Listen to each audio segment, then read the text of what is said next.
So who really benefits? Not consumers, the people I represent. They'll be the ones ultimately paying for it, to the tune of up to £480 million in the UK alone, according to independent studies commissioned for the United Kingdom government. No, it will be the record labels, our brothers Grimm. And because these benefits will only accrue to those record labels with large back catalogues, it will be the world's 4 major record labels. And they will each gain up to €4 million each year. Our speaker this morning will go into further details about the evidence from all of Europe's major intellectual property research centres, from the world's most lauded economists, and from the coalface of the European music industry. They will try and explain to you why Bernd Hugenholtz, an advisor to DG Internal Market on exactly this subject, has himself suggested that the Term Extension Directive is a deliberate attempt to mislead MEPs.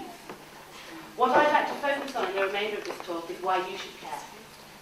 Why you should care that this directive will do nothing to help performers and will line the pockets of global media giants at the expense of your voters. You should care because European citizens don't like fairy tales.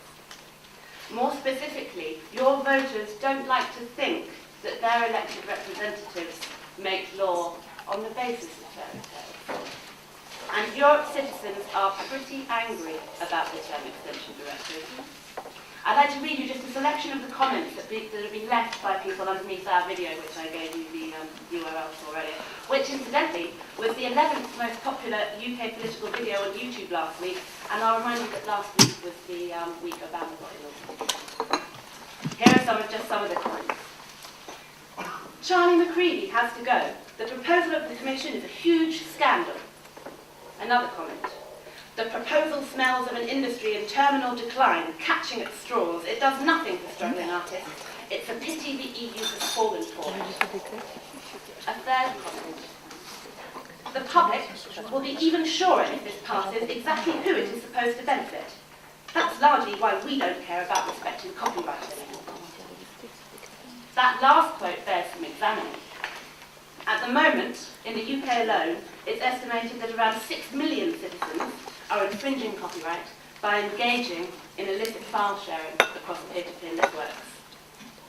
Legislators, industry, and consumer organisations have a big job ahead of them if they are going to change this. And it's not just about making new laws.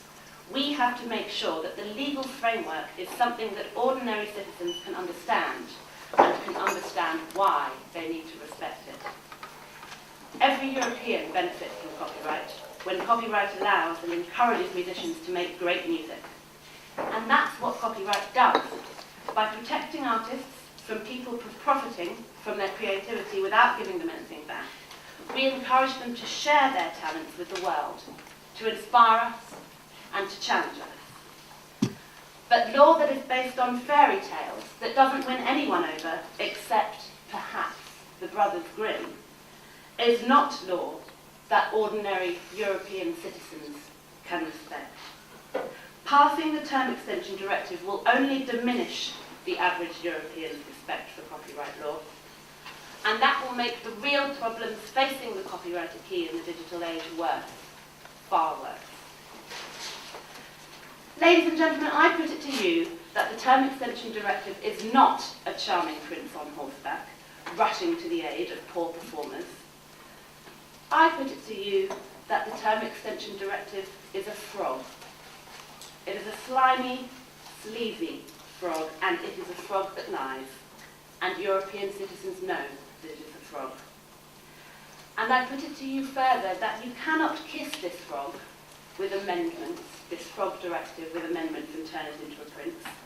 That's just another fairy tale. Copyright gives artists a tool to negotiate in the marketplace, but it doesn't change a marketplace full of sharks. And it shouldn't be, it's a poor instrument to give artists in order to protect their rights. There are far better things that the European Parliament could be doing to protect performers. But please don't try and kiss this frog directive to turn it into a prince. Please, for the sake of Europe's consumers, for the sake of the knowledge economy, reject the fairy tales and reject the term extension directive. Thank you very much.